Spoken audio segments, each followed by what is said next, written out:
के माने न हो। हाँ हो सखी। अच्छा ला सुना सुनावा ये सखी सुना। मिलल सखीना हो मिलल सखीना मिलल सखीना हो मिलल सखीना ए हो मिलल सखीना हो मिलल सखीना मिलल सखीना हो मिलल सखीना पियवा हमर जैसे हीरावा मिलल सखीना पियवा हमर जैसे हीरावा मिलल सखीना पियवा हमर जैसे हीरावा मिलल सखीना मिलल सखीना हो मिलल सखीना मिलल सखीना हो मिलल सखीना मिलल सखीना हो मिलल सखीना मिलल सखीना हो मिलल सखीना पियवा हमर गोड़ मिसाना मिलल सखीना पियवा हमर गोड़ मिसाना मिलल सखीना पियवा हमर गोड़ मिसाना मिलल सखीना।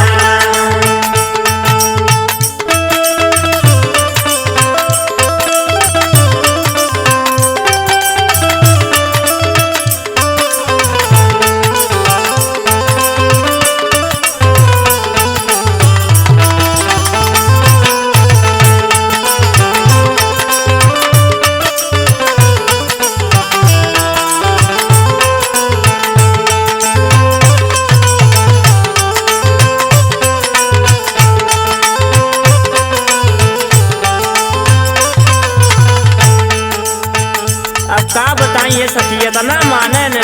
ला सुना। जनम से ज्यादा सैया हमारा के माने ले हमारा के माने ले हो हमारा के माने ले हमारा के माने ले हो हमारा के माने ले बेरी बेरी राजा खाली हम के पोल्हावे ले हम के पोल्हावे ले हो हम के पोल्हावे ले हम के पोल्हावे ले हो हम के पोल्हावे ले जनम से ज्यादा सैया हमारा के माने ले बेरी बेरी राजा खाली हम के पोल्हावे ले जानी गुसियाई तमनवे सखीना ए हो जानी गुसियाई तमनवे सखीना पियवा हमर गोड़ मिसाना मिलल सखीना पियवा हमर गोड़ मिसाना मिलल सखीना पियवा हमर गोड़ मिसाना मिलल सखीना।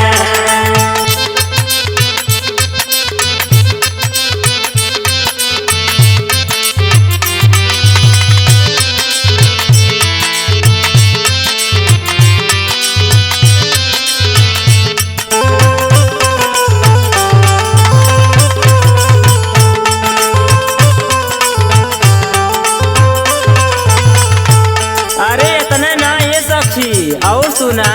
सुनावा ला सुना। परदीप राजा सैया हमसे बतिया वेला हमसे बतिया वेला हो हमसे बतिया वेला हमसे बतिया वेला हो हमसे बतिया वेला कहला पे को बेरी खाना वो बनावेला खाना वो बनावेला हो खाना वो बनावेला खाना वो बनावेला हो खाना वो बनावेला परदीप राजा खाली हमसे बतिया वेला कहला पे को बेरी खाना